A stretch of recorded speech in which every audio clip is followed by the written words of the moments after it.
crossover, needs help, drops it to Przybilla, fortunate to be there. Now Joel needs some help. Roy, step back three, got it!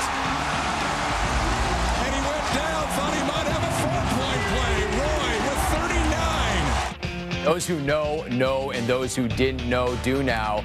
Brandon Roy is a star.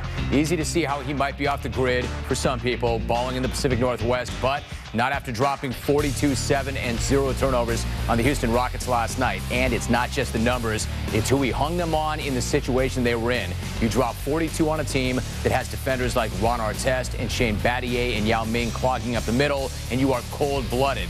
And your pulse doesn't bounce, especially after the Blazers were hammered in their house in the opener and playing for their entire season. They had not been there recently, and it looked like it. Roy knew it, so he took matters into his own hands. This time, he brought his gun to that knife fight, and he lit that joint up. That's an elimination game. Lose, and the series doesn't even make it back to Portland.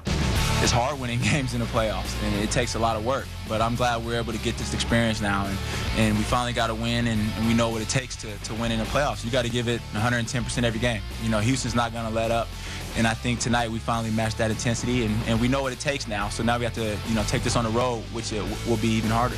Pete Roy is nice. He can get his own, he gets to the line, and you don't have to rip it out of his hands to get him to give it up. He's a willing passer. Plus, he's a tremendous leader. That's a game they had to have, and Roy was not going to let them lose. And if for some reason you didn't know it before, you do now. Brandon Roy is a stud.